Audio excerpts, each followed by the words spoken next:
Hello, നമ്മളെ ഇപ്പം മഞ്ഞൾപ്പൊടി ഉണ്ടാക്കാൻ പോവാണേ. നമ്മുടെ വീട്ടിലിപ്പം കുറച്ച് മഞ്ഞളൊക്കെ നമ്മൾ കിളയ്ക്കുമ്പോഴൊക്കെ കിട്ടത്തില്ലേ.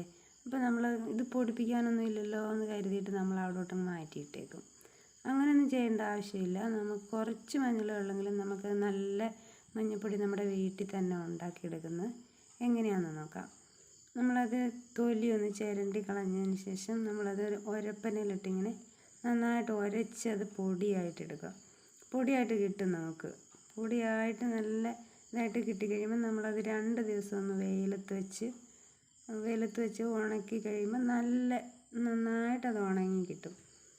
ആ ഉണങ്ങിയ പൊടിയെടുത്ത് നമ്മുടെ മിക്സിയുടെ ചെറിയ ജാറുണ്ടല്ലോ, ചെറിയ ജാർ, അതിനകത്ത് ഇട്ടൊന്ന് പൊടിച്ചെടുത്ത് നമുക്ക് നല്ല മഞ്ഞൾപ്പൊടി നമ്മുടെ വീട്ടിലുണ്ടാക്കി ഉപയോഗിക്കാവുന്നതാണ്. അത് കൊച്ചു കുട്ടികൾക്ക് പാലിനകത്തിട്ട് കാച്ചി കൊടുക്കാനും എല്ലാത്തിനും നല്ലതാണ്. നമ്മുടെ വീട്ടിലുണ്ടാക്കിയതല്ലേ. കണ്ടോ?